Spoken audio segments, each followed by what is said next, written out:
Hello friends, नमस्कार दोस्तों। आपका हमारे चैनल में हार्दिक स्वागत है। दोस्तों, आज हम आपको कंप्यूटर की दृष्टि की पिक्चर वाली पीडीएफ कराने जा रहे हैं। वीडियो अच्छी लगे तो चैनल को लाइक और सब्सक्राइब जरूर कर दीजिएगा। दोस्तों, इस पीडीएफ में बहुत अच्छी पीडीएफ दी गई है। इसमें क्या है, चित्रात्मक के आधार पर आपको कंप्यूटर के बारे में बताया गया है, तो इससे आपको कंप्यूटर पढ़ने में बहुत आसानी होगी। तो ध्यान से इस वीडियो को देखिए। चैनल को लाइक और सब्सक्राइब दोस्तों ज़रूर कर दीजिएगा। Thanks for watching. तो चलिए, इसका ये इंडेक्स है। तो इंडेक्स में आपका सबसे पहले क्या है, हिस्ट्री ऑफ कंप्यूटर हो गया, फिर कंपोनेंट ऑफ कंप्यूटर सिस्टम हो गया। तो इसमें इतना ही दिया गया है। वीडियो को अच्छा लाइक करिएगा, सब्सक्राइब कर दीजिएगा चैनल को। कंप्यूटर सॉफ्टवेयर क्या होते हैं, लैंग्वेज क्या होती है, कंप्यूटर नेटवर्क क्या होते हैं, इंटरनेट क्या होता है, माइक्रोसॉफ्ट क्या होता है, तो ये उसमें पूरा बताया गया है। तो चलिए वीडियो को स्टार्ट करते हैं। वीडियो लंबी ज़रूर हो सकती है, पर आपकी ये बेसिक कंप्यूटर आपकी चित्रात्मक के आधार पर ख़त्म हो जाएगी। तो इसमें पूछा गया है कि कंप्यूटर क्या है। तो सबसे पहले फिगर बना हुआ है कंप्यूटर का, एक ब्लॉक डायग्राम बना हुआ है। कंप्यूटर क्या है, computer is an electronic device that can be program accept the data input and generate the output. तो क्या होता है, कंप्यूटर एक इलेक्ट्रॉनिक डिवाइस है जिसमें इनपुट आउटपुट करके हम लोग डेटा को इनपुट करते हैं और आउटपुट प्राप्त करते हैं। तो ये किनकी शक्ल है, ये आपके चार्ल्स बेबेज हैं। यही है Charles Babbage, father of computer. तो ये फादर ऑफ कंप्यूटर, जो कंप्यूटर के फादर हैं, ये इनका नाम था Charles Babbage. Computer working system किस पे आधारित है, तो इनपुट प्रोसेस आउटपुट पर कंप्यूटर का सिस्टम आधारित होता है। जब कोई चीज़ हम लोग इनपुट करते हैं तो उसी से हमको आउटपुट मिलता है। कंप्यूटर, इसका मीनिंग क्या होता है, तो मीनिंग ऑफ द वर्ड, तो कंप्यूटर का मीनिंग क्या होता है, कंप्यूटर का इंग्लिश वर्ड से डिराइव हुआ था जिसका अर्थ था कंप्यूट। कंप्यूट का मतलब गणना करना होता है, which means to calculate it, so is called computer. Computer का COMPUTER, इसका फुल फॉर्म क्या है, common operating machine purposely use for technology and educational research. तो ये आपका कंप्यूटर का फुल फॉर्म था। तो चलिए अब नेक्स्ट पेज पर बढ़ते हैं। अब ये क्या है, स्ट्रक्चर ऑफ कंप्यूटर। तो स्ट्रक्चर ऑफ कंप्यूटर, ये ब्लॉक डायग्राम है कंप्यूटर का। इसमें क्या होता है, इसमें 3 पार्ट होते हैं। ALU, control unit, primary memory. यहाँ क्या होता है कि जो हम लोग इनपुट करते हैं वो हमारा सेकेंडरी स्टोर, तो वो हमारा CPU में जाता है। ये CPU के 4 कंपोनेंट होते हैं और यहाँ से हम लोगों को आउटपुट मिलता है।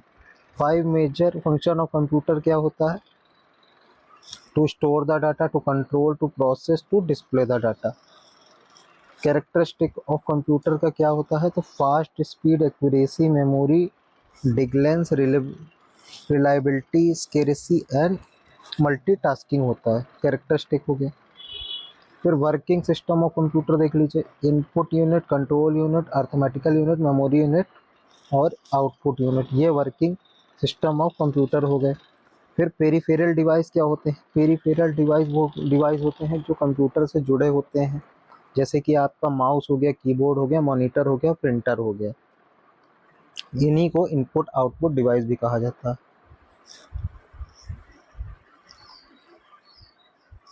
फिर चार्ल्स बेबेज ने क्या किया था, सबसे पहले एक एनालिटिकल इंजन, एनालिटिकल मशीन, गणना वाली, कैलकुलेटर वाली एक मशीन बनाई थी जिसमें कि इनपुट से आउटपुट हम लोगों को डेटा प्राप्त होता था।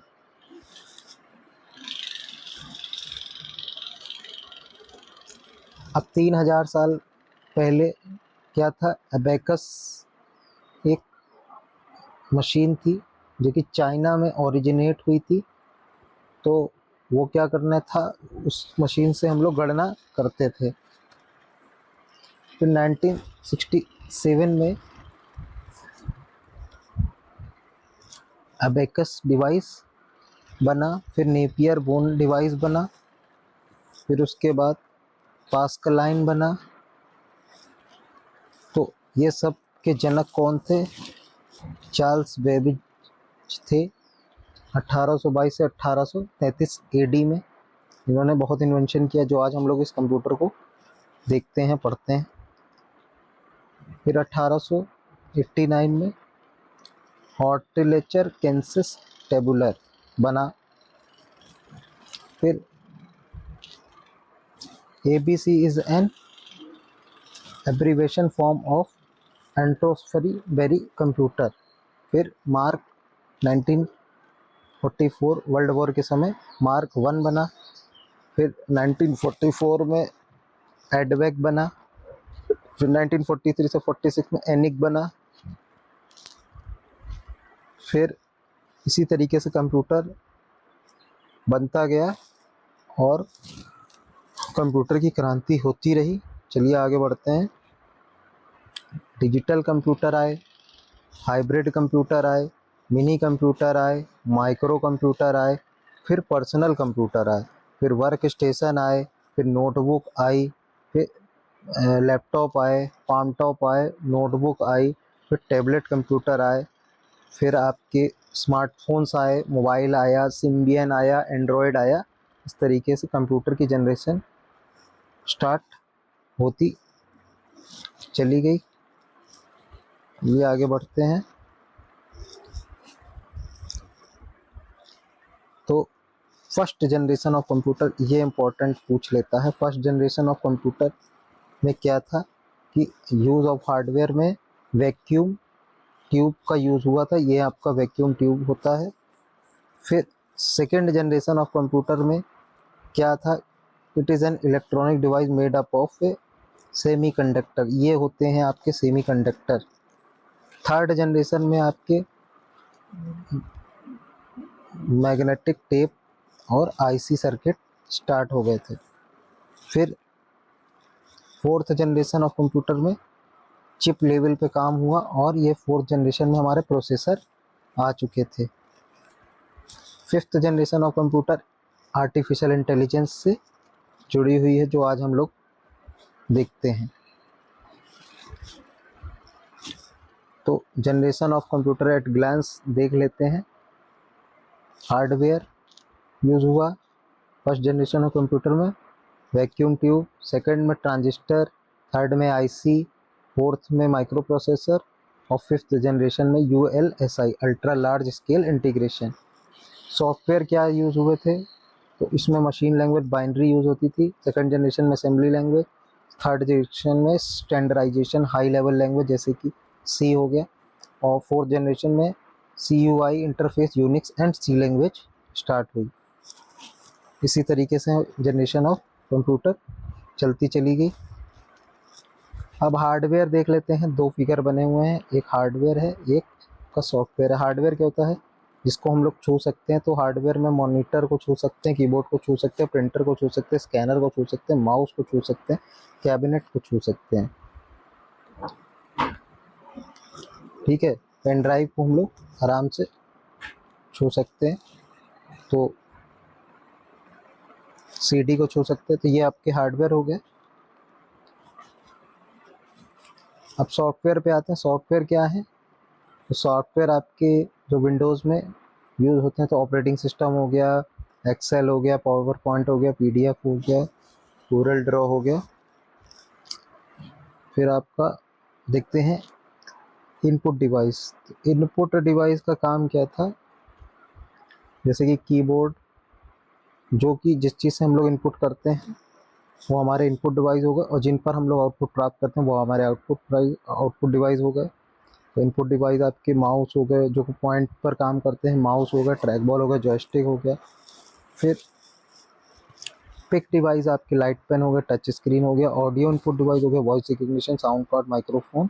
Voice input device video camera, digital camera. Optical input device आपके scanner, OCR, OMR, MICR, OBR and PCR। फिर देखते हैं कीबोर्ड। कीबोर्ड क्या है, कीबोर्ड आपका दो तरीके का होता है। एक वर्चुअल कीबोर्ड होता है जो कि ऑन स्क्रीन कीबोर्ड कहलाता है, और एक हार्डवेयर कीबोर्ड होता है। वर्चुअल कीबोर्ड क्या होता है, वर्चुअल कीबोर्ड वो कीबोर्ड होता है जो आपको को दिखता नहीं है और बिना दिखे हुए ये आपका काम करता है। हार्डवेयर वाला कीबोर्ड क्या होता है, जो हम लोग प्रोफेशनली यूज़ करते हैं। अब कीबोर्ड में पार्ट ऑफ कीबोर्ड में देख लेते हैं, तो इसमें फंक्शन की होती है, ये जो ऊपर की F जिस पे लिखा रहता है वही आपकी फंक्शन की होती है। नम पैड ये होता है। स्पेशल पर्पस कीज़ होती हैं, मॉडिफायर कीज़ होती हैं, कर्सर मूवमेंट की होती हैं, अप डाउन पेज के लिए होती है। ये आपका कीबोर्ड हो गया। अब कर्सर मूवमेंट की आप ये होती हैं, देख लीजिए। न्यूमेरिक कीपैड ये होता है। मॉडिफायर की शिफ्ट ऑल्ट ये सब होती है। स्पेशल पर्पस की आपकी हो गई num lock, caps lock, shift lock, tab lock. फिर माउस के फीचर देखते हैं तो माउस में दो बटन होती हैं आपकी, लेफ्ट बटन होती है और एक राइट बटन होती है। तो लेफ्ट बटन आपकी माउस को लेफ्ट स्क्रॉल बार खुलता है और इसमें राइट स्क्रॉल बार खुलता है। और बीच में दो तरीके के माउस होते थे। पहले ट्रैक बॉल माउस आता था जिसमें नीचे बॉल लगी रहती थी। अब ऑप्टिकल माउस आ गए हैं जो कि लेज़र पे आधारित होता है।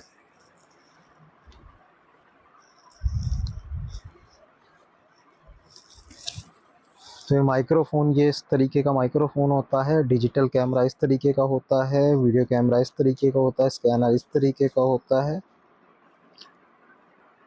अब OCR, OMR, MICR, OBR और PCR पूछ लेता है। तो OCR का फुल फॉर्म क्या होता है? Optical character recognition. OBR का होता है ऑप्टिकल बारकोड रीडर।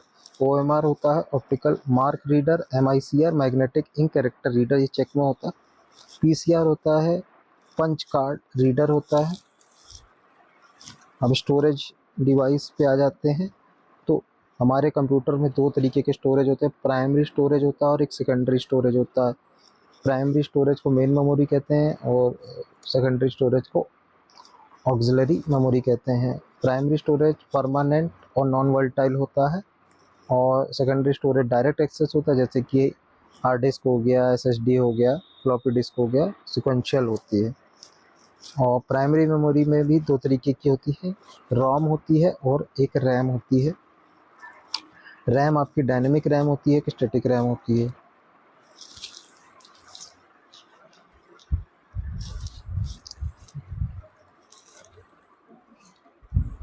अब CPU के अंदर जो मेमोरी होती है वो एक कैच मेमोरी होती है। कैच मेमोरी के अंदर आपकी रैम जुड़ी होती है जिससे कि मेमोरी का आदान प्रदान होता है।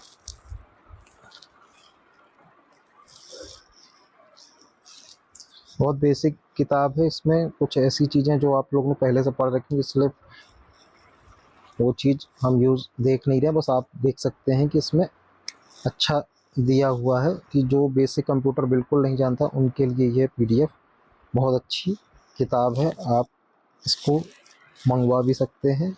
तो मेमोरी क्या होती है? ROM, register, cache, RAM, magnetic, optical disc. Access time इसका दिया गया है और स्टोरेज कैपेसिटी भी दी गई है, तो आप देख सकते हैं।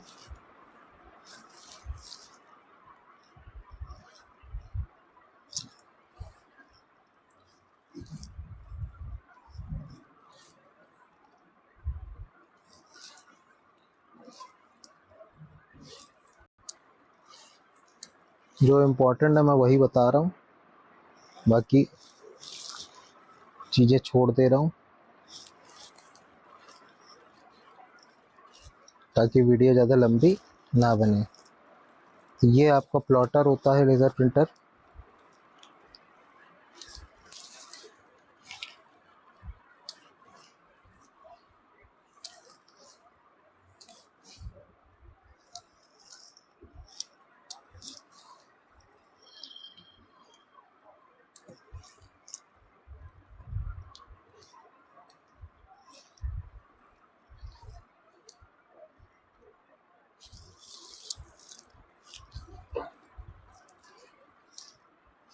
तो चलिए इसको यहाँ पे वीडियो को एंड करते हैं। Thanks for watching.